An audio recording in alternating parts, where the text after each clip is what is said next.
আসসালামু আলাইকুম রহমতুল্লাহি। অষ্টম শ্রেণীর শিক্ষার্থীদের প্রথমেই শুভেচ্ছা জানাচ্ছি, অভিনন্দন জানাচ্ছি আমার ক্লাস দেখার জন্য। আজকে আমরা লেখচিত্র নিয়ে কথা বলবো। লেখচিত্র সম্পর্কে আজ প্রথম ক্লাস। এই ক্লাসে আমরা লেখ সম্পর্কে প্রাথমিক ধারণা দেব। পরের ক্লাসে আমরা সরল সহজ সমীকরণ কিভাবে গ্রাফ কাগজে বসিয়ে সমাধান করা যায় এটা উদাহরণের মাধ্যমে দেখাবো, এবং তৃতীয় ক্লাসে আমরা পাঠ্য বই থেকে একটি সমস্যা নিয়ে লেখচিত্রের মাধ্যমে সমাধান করে দেখানো হবে। তো লেখচিত্র কি, এই কথা আলোচনার আগে কোনো একটা সমীকরণ, এই সমীকরণের গাণিতিক প্রকাশ আসলে জটিল, কিন্তু যখন এই সমীকরণটাকে লেখচিত্রের মাধ্যমে যদি প্রকাশ করা হয় তখন তা হয়ে যায় সহজবোধ্য, তা হয়ে যায় অর্থবহ এবং তা আকর্ষণীয় হয়ে যায়। বীজগণিতীয় সমীকরণে উপস্থাপিত চলক সম্পর্কিত চিত্ররূপই হচ্ছে লেখচিত্র। আমরা যদি সংক্ষেপে এভাবে বলি যে বীজগণিতীয় যে সমীকরণ রয়েছে সেখানে যে চলক রয়েছে, চলকের চিত্ররূপই হচ্ছে লেখচিত্র।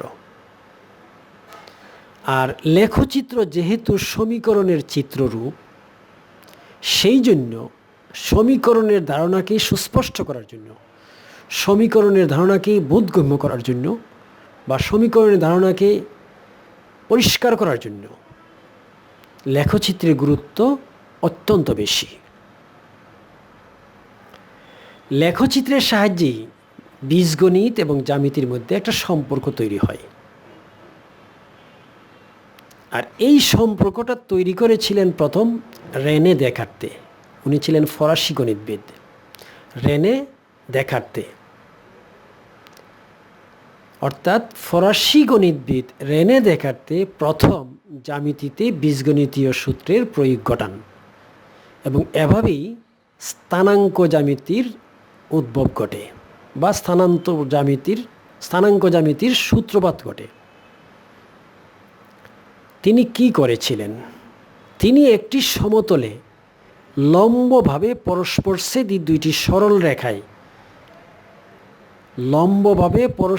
দুইটি সরল রেখার সাহায্যে বিন্দুর অবস্থান সুনির্দিষ্টভাবে নির্ণয়ের মাধ্যমে জ্যামিতিতে আধুনিক ধারণার প্রবর্তন করেছিলেন। আজকের পাঠে এই সম্পর্কে আমরা বিস্তৃত আলোচনা করার চেষ্টা করব। অর্থাৎ লেখচিত্র অঙ্কনের আগে বা অঙ্কনের চিন্তা করার আগে কিছু জিনিসের ধারণা আমাদের মধ্যে থাকতে হবে। কী কী ধারণা থাকতে হবে? এক, অনুভূমিক রেখা বা উল্লম্ব রেখা কী? অনুভূমিক রেখা ও উল্লম্ব রেখা কী? স্থানাঙ্ক বলতে আমরা কি বুঝি? মূলবিন্দু কি? চতুর্ভাগ বলতে কি বোঝায়? বিন্দু স্থাপন বলতে কি বোঝায়? ছক কাগজ কি? লেখচিত্র কি? আর এই ছক কাগজে কীভাবে বিন্দু স্থাপন করা হয়, এই বিষয় অতটুকু পর্যন্ত আলোচনা করার পরেই আমরা আজকের ক্লাসের সমাপ্তি ঘোষণা করব। তো প্রথমেই আমরা আলোচনা করছি অনুভূমিক রেখা ও উল্লম্ব। এখানে আমরা দুইটি রেখা অঙ্কন করেছি, একটা এক্স ও এক্স ড্যাশ, আরেকটি ওয়াই ও ওয়াই ড্যাশ রেখা, এবং পরস্পরকে লম্বভাবে ছেদ করেছে। তো দুইটি রেখা যদি পরস্পরকে লম্বভাবে ছেদ করে, যে রেখাটি অনুভূমিকভাবে অবস্থান করে, অর্থাৎ যে রেখাটি ভূমির সমান্তরালে অবস্থান করে, তাকে অনুভূমিক রেখা বলা হয়। অর্থাৎ এক্স ও এক্স ড্যাশটা হইল অনুভূমিক রেখা। আমরা এখানে এক্স ও এক্স ড্যাশ রেখা, ওয়াই ও ওয়াই ড্যাশ রেখাকে পরস্পর ও বিন্দুতে লম্বভাবে ছেদ করেছে।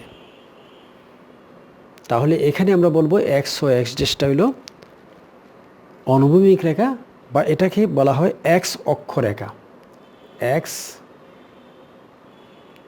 অক্ষ রেখা, এক্স অক্ষ রেখা, অনুভূমিক রেখা বা এক্স অক্ষ রেখা। আবার দুইটি রেখা যখন পরস্পরকে লম্বভাবে ছেদ করে,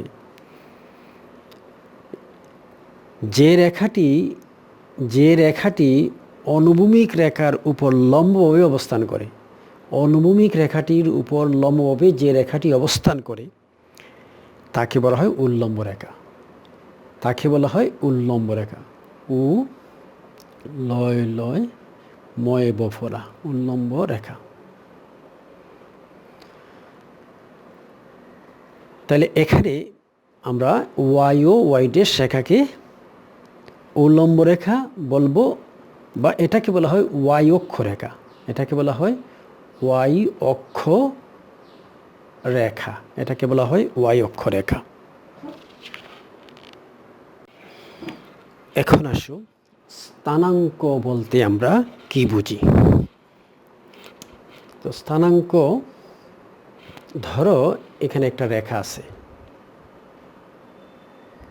এই রেখার, ধরো এটা একটা রেখা, এই রেখার এটা একটা বিন্দু। ধরো এই বিন্দুটার নাম হইল পি, এই বিন্দুটার নাম হইল পি। এই পি বিন্দুটি এক্স অক্ষ থেকে মনে করো 2 একক দূরে। পি বিন্দুটি এক্স অক্ষ থেকে 2 একক দূরে। আবার এই পি বিন্দুটি ওয়াই অক্ষ থেকে মনে করো 3 একক দূরে। ধরো এটা 3 একক। তাহলে পি বিন্দুর স্থানাঙ্ক হবে পি 3 2, পি 3 2। অর্থাৎ পি বিন্দুর স্থানাঙ্ক বলতে সর্বদা প্রথম সংখ্যাটি এক্স অক্ষ বরাবর, প্রথম সংখ্যাটি এক্স অক্ষ বরাবর, এবং দ্বিতীয় সংখ্যাটি ওয়াই অক্ষ বরাবর অবস্থান করবে। অর্থাৎ আমরা বলতে পারি প্রথম সংখ্যাটি ওয়াই অক্ষ থেকে কত দূরে তা বোঝাবে, এবং দ্বিতীয় সংখ্যাটি এক্স অক্ষ থেকে কত দূরে তা বোঝাবে। তাহলে আমরা স্থানাঙ্ক বলতে কি বুঝলাম? বুঝলাম যে এই যে অক্ষ আছে, এক্স অক্ষ ওয়াই অক্ষ, এতে সুবিধাজনক দৈর্ঘ্যের একক নিয়ে, সুবিধাজনক দৈর্ঘ্যের, এখানে মনে করো এখানে 2 একক, সুবিধাজনক এখানে 3 একক, সুবিধাজনক দৈর্ঘ্যের একক নিয়ে সরল রেখার প্রত্যেকটা বিন্দুকে যদি বাস্তব সংখ্যার মাধ্যমে চিহ্নিত করা যায়, তবে এ সংখ্যাটিকে, অর্থাৎ পিবি, এ সংখ্যাটিকে তখন কি বলা হয়? ওই বিন্দুর, এই সংখ্যাগুলোকে ওই বিন্দুর স্থানাঙ্ক বলা হয়। ওই বিন্দুর স্থানাঙ্ক বলা হয়। তাহলে পি বিন্দুর স্থানাঙ্ক বলতে হবে কত? পি বিন্দুটি ওয়াই অক্ষ থেকে কত দূরে আছে, এটি হলো এক্স স্থানাঙ্ক, এটি হলো এক্স স্থানাঙ্ক। আর পি বিন্দুটি এক্স অক্ষ থেকে কত দূরে আছে সেটি হলো ওয়াই স্থানাঙ্ক। অথবা আমরা বলতে পারি পি বিন্দুর স্থানাঙ্ক বলতে আমরা বুঝব সর্বদা প্রথম সংখ্যাটি এক্স অক্ষ বরাবর এবং দ্বিতীয় সংখ্যাটি ওয়াই অক্ষ বরাবর অবস্থান করবে। এবার আসো মূল বিন্দু বলতে আমরা কি বুঝি। ধরো এখান থেকে আমরা এই যে এক্স ও এক্স ড্যাশ যে রেখাটি আছে, আমরা যখন সুবিধাজনক দৈর্ঘ্যের একক নিয়েছি, যেমন এখানে 1 একক, এখানে 2 একক, তো এই বিন্দুটা কত একক? ঠিক একই বরাবর y অক্ষ বরাবর যখন আমরা বিন্দু নিয়েছি এই 1 একক 2 একক 3 একক, তখন এই বিন্দুটা কত? এই বিন্দুটা 0 থেকে শুরু হয়েছে, অর্থাৎ 0 0, অর্থাৎ এক্সের মানও 0, ওয়াইয়ের মানও 0, অর্থাৎ 0 বিন্দুতে শুরু হয়েছে। তাহলে দুইটি রেখা পরস্পর 0 বিন্দুতে ছেদ করলে এই যে 0 বিন্দু, সেই 0 বিন্দুকে মূলবিন্দু বলা হয়। এই যে 0 বিন্দু, এই 0 বিন্দুকে মূলবিন্দু বলা হয়। অর্থাৎ এক্স ও এক্স ড্যাশ রেখা এবং ওয়াই ও ওয়াই ড্যাশ রেখা পরস্পর 0, মানে ও 0 0 বিন্দুতে, ও 0 0 বিন্দুতে মিলিত হয়েছে।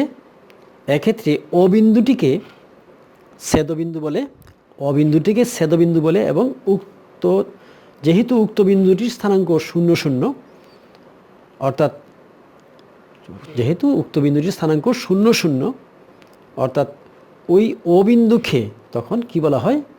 অবিন্দুকে তখন মূলবিন্দু বলা হয়। অবিন্দুকে তখন মূলবিন্দু বলা হয়। এবার আসো চতুর্ভাগ বলতে আমরা কি বুঝি। চতুর্ভাগ, এখানে লক্ষ্য করো, এক্স ও এক্স ড্যাশ এবং ওয়াই ও ওয়াই ড্যাশ রেখা দুইটি পরস্পর লম্বভাবে ছেদ করায়। লম্বভাবে যেহেতু ছেদ করেছি, ছেদ করায় এই পুরো যে অংশটি 4টি অংশে বিভক্ত হয়েছে, মানে 4টা ভাগ পাওয়া গেছে। এই 4টি ভাগের প্রত্যেকটি ভাগ বলা হয় এক চতুর্ভাগ। এটা হলো এক চতুর্ভাগ, এটা এক চতুর্ভাগ, এটা এক চতুর্ভাগ, এটা হলো এক চতুর্ভাগ। তাহলে আমরা এটাকে বলবো প্রথম চতুর্ভাগ, এটাকে বলবো দ্বিতীয় চতুর্ভাগ, এটাকে বলবো তৃতীয় চতুর্ভাগ, এটাকে বলবো চতুর্থ চতুর্ভাগ। তাহলে এটার নাম হলো প্রথম চতুর্ভাগ, প্রথম চতুর্ভাগ, এটা হলো দ্বিতীয় চতুর্ভাগ, এটা হলো তৃতীয় চতুর্ভাগ, এটা হলো চতুর্থ চতুর্ভাগ।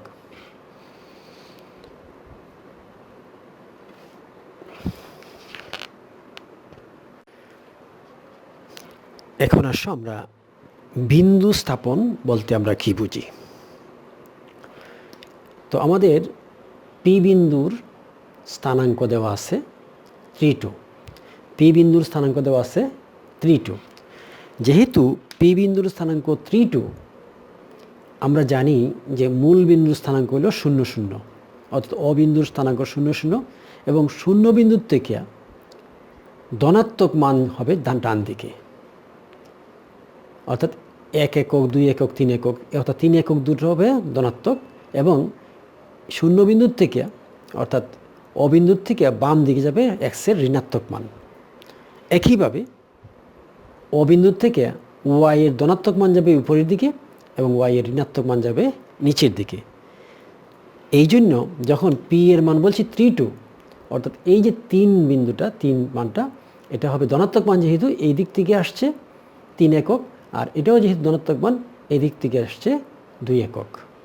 যদি বলতাম এক্সের মান, পি এর মান, মনে করো একটা মান আছে কিউ, কিউ এর মান মনে করো আছে, হ্যাঁ, ধরো -3 -5, -3 -5। এখন -3 -5 বলে এখান থেকে যেহেতু -3 ঋণাত্মক দিকে আসবে, 1 2 3, এবং নিচের দিকে 5 একক, 1, এখান থেকে 5 একক, 1 2 3 4 5।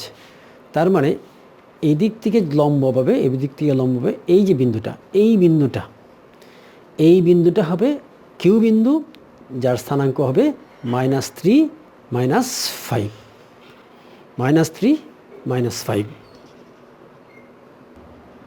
তাহলে আমরা বলতে পারি প্রথম সংখ্যার চিহ্ন এবং দ্বিতীয় সংখ্যার চিহ্ন যদি ধনাত্মক হয়, সেটা প্রথম চতুর্ভাগ। প্রথম সংখ্যার চিহ্ন যদি ঋণাত্মক হয়, দ্বিতীয় সংখ্যার চিহ্ন যদি ধনাত্মক হয়, তাহলে এই চতুর্ভাগে পড়বে। প্রথম চতুর্ভাগের চিহ্ন যদি ঋণাত্মক হয় এবং দ্বিতীয় চতুর্ভাগে প্রথম সংখ্যার চিহ্ন যদি কি হয়, ঋণাত্মক হয়, মনে করো -3 এবং 2, প্রথম সংখ্যার চিহ্ন যদি ঋণাত্মক হয় এবং দ্বিতীয় সংখ্যার চিহ্ন যদি ধনাত্মক হয়, সেটা হবে দ্বিতীয় চতুর্ভাগ, এই চতুর্ভাগে পড়বে। প্রথম সংখ্যার চিহ্ন যদি ঋণাত্মক হয় এবং দ্বিতীয় সংখ্যার চিহ্ন যদি ঋণাত্মক হয়, -3 -2, তাহলে সেটা হবে তৃতীয় চতুর্ভাগে। এবং প্রথম সংখ্যার চিহ্ন যদি ধনাত্মক হয় আর দ্বিতীয় সংখ্যার চিহ্ন যদি ঋণাত্মক হয়, অর্থাৎ 3 -2, সেটা হবে চতুর্থ চতুর্ভাগে। আমরা এইভাবে বিন্দু স্থাপন করব। এখন আসো ছক কাগজ বলতে আমরা কি বুঝি। যদি একটা কাগজ হয়, এটা আমরা এখানে যেমন এক অক্ষ যে রেখা আঁকছি, এই এক অক্ষ রেখার সমান্তরাল লক্ষ্য করো কতগুলো রেখা আঁকছি, এদিকেও কতগুলো রেখা আঁকছি এক অক্ষের সমান্তরাল।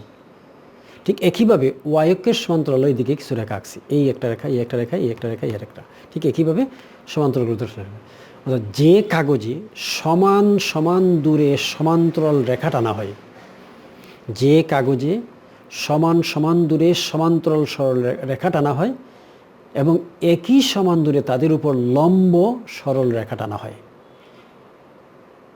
আবার বলছি, যে কাগজে সমান সমান দূরে সমান্তরাল রেখা আঁকা হয়, সমান সমান দূরে সমান্তরাল সরল রেখা আঁকা হয় এবং একই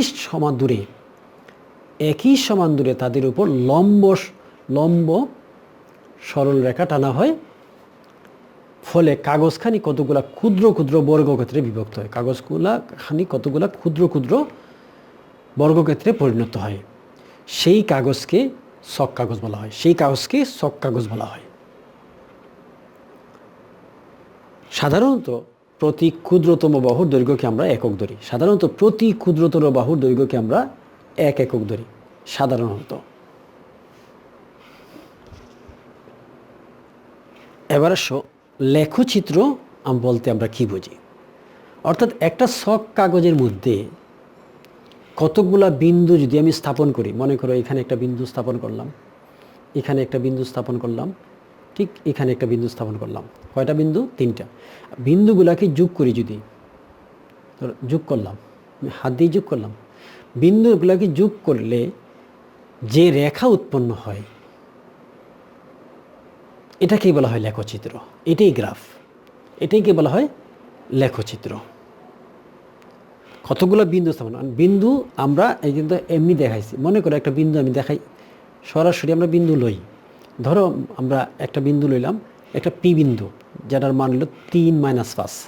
মনে করো এখানে তো শূন্য বিন্দু 1 2 3, -5 হলে 1 2 3 4 5, এই বিন্দুটা হলো 3 - 5। ধরো একটা বিন্দু নিলাম -4 -8, -4 কোনটা হবে?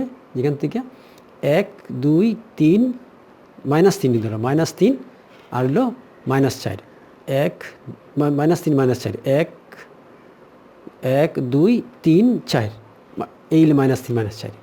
এখন আমি যদি এই দুইটা বিন্দুকে যোগ করি, তাহলে এখানে একটা রেখা উৎপন্ন হলো।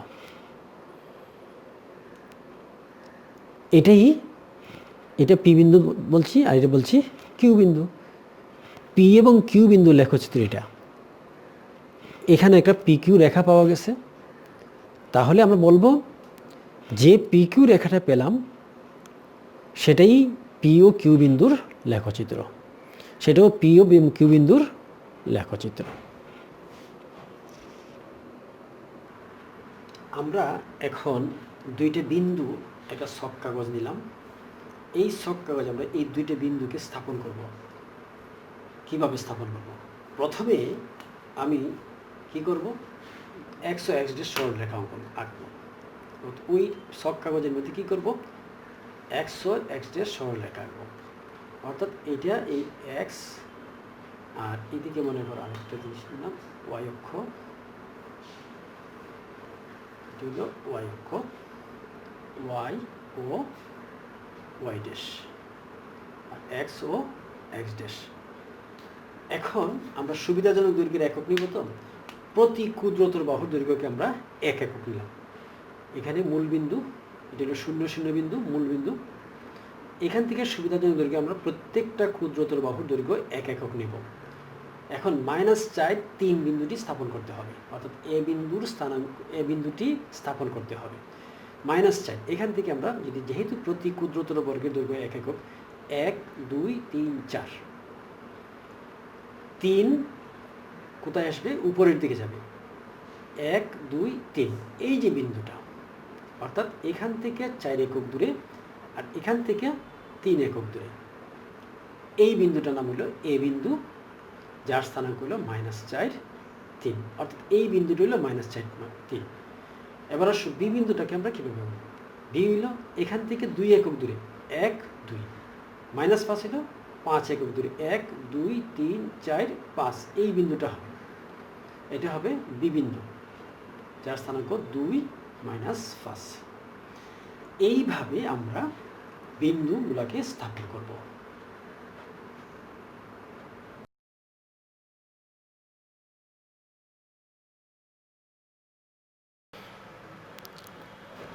শিক্ষার্থী বন্ধুরা, আজকের ক্লাস এ পর্যন্তই। আগামী ক্লাসের আমন্ত্রণ জানিয়ে আজকের ক্লাস আমরা এখানেই শেষ করছি। ধন্যবাদ সবাইকে। খুদা হাফেজ।